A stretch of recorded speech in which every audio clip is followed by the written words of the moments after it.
Cette sculpture s'appelle « À votre service ». C'est une sculpture que j'ai faite pour un ami restaurateur qui avait le restaurant Le Beauregard. Et je m'en sers régulièrement pour accueillir les gens dans mes expositions.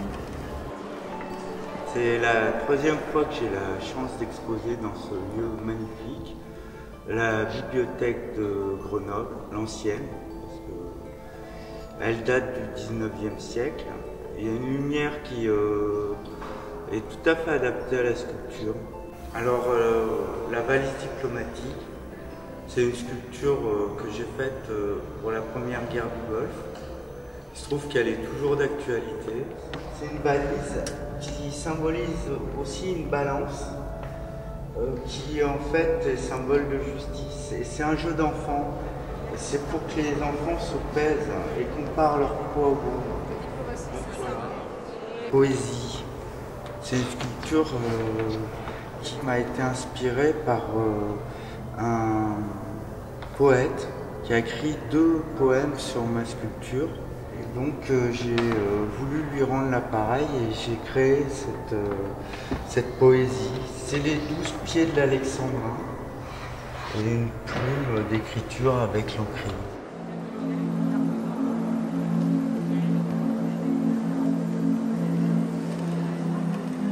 Ça, c'est un travail de commande que je suis en train de finir. C'est une sculpture que j'appelle éolienne. En fait, vulgairement, on pourrait dire une girouette. Elle va donc se déplacer avec le vent. Elle va être placée sur un rocher dans le Vercors. C'est une sculpture commémorative qui m'a été commandée par un groupe de gens en l'honneur d'un de leurs amis. Elle doit symboliser les 4 éléments. L'air, bon ben ça c'est en général. La terre c'est l'oiseau de terre. L'eau c'est la grand voile qu'on voit là. Donc le bateau, l'eau. Et puis le feu c'est l'énergie éolienne qui en fait crée le déplacement des masses d'air. Cette sculpture m'a été inspirée à la période d'Erika et pour moi c'est une otarie qui fait le ménage sur la plage. Ce qui est intéressant dans cette sculpture c'est la nature qui est dans les arrondis et toute la rigueur humaine avec toutes ses angularités. Cet ensemble de sculptures s'appelle Éternité, qui représente en fait mes enfants. J'ai voulu les fixer dans le temps, donc j'ai arrêté le temps à l'âge qu'ils avaient cette période-là. Je les ai mis en scène en musicien. Pierre peut jouer de la trompette, mais il a aussi un micro qu'on peut remplacer. Et Céline, bon, je l'ai mis en scène en train de jouer du violon.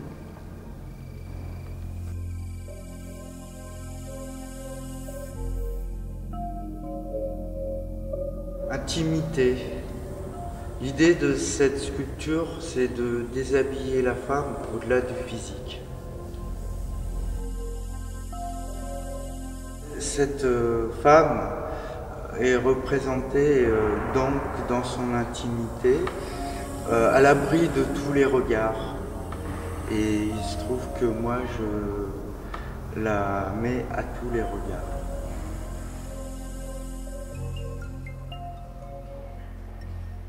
Cette sculpture s'appelle « Toi sans toi » parce qu'elle parle du dernier fabricant des sandoles qui sont en fait des fabricants de tuiles en bois.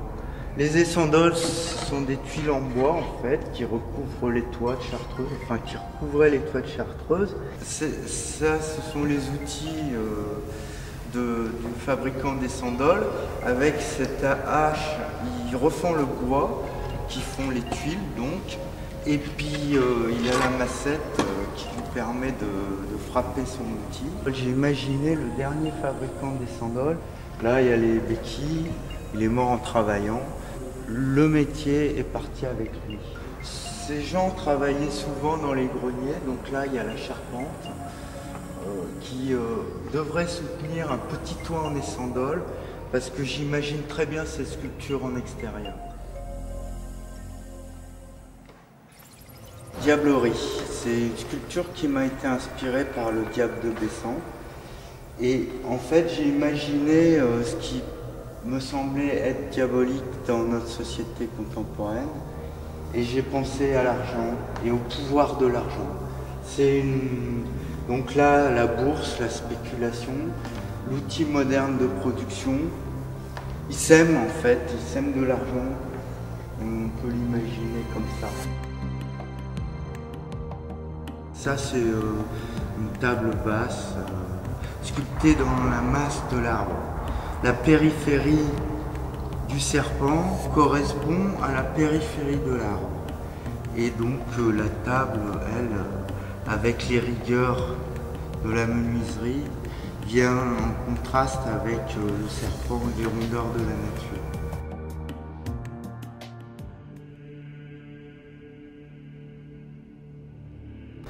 Adam et Ève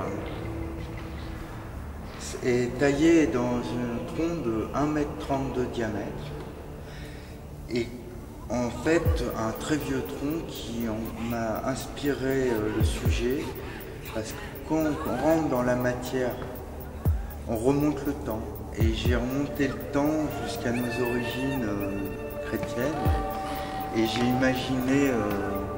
réimaginé Adam et Ève avec une sexualité moderne. Les personnages sont plus grands que nature. Lui debout, il ferait 2,20 m. Et la plure, en fait, représente la feuille de vigne, la pudeur. D'ailleurs, les enfants transgressent facilement en montant sur le socle pour voir mieux ce qui se passe à l'intérieur.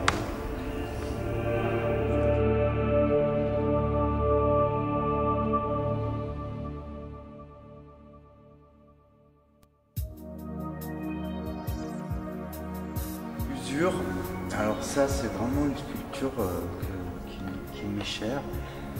C'est une sculpture qui s'adresse aux hommes.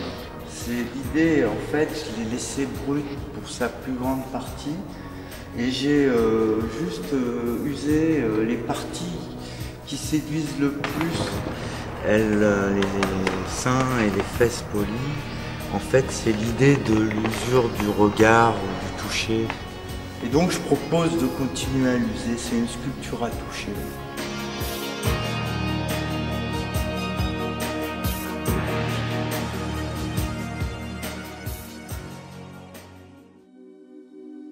Cette sculpture m'a été inspirée par en fait une sculpture préhistorique de la civilisation de Cucuteni en Roumanie. Cette sculpture s'appelle la femme de Cucuteni. À l'origine, elle s'arrêtait à ce niveau-là et l'accent était mis sur les fesses à travers un graphisme très intéressant et que j'ai pas vraiment compris à 100%, mais que j'ai reproduit. Et à travers cette sculpture, j'ai imaginé une version plus moderne, avec des seins.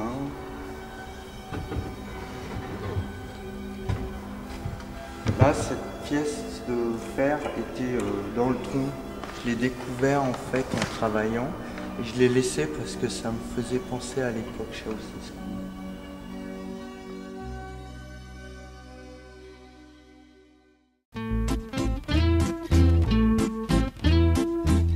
Amsterdam, c'est le titre de cette sculpture. Elle m'a été inspirée par la chanson de Jacques Brel, Amsterdam.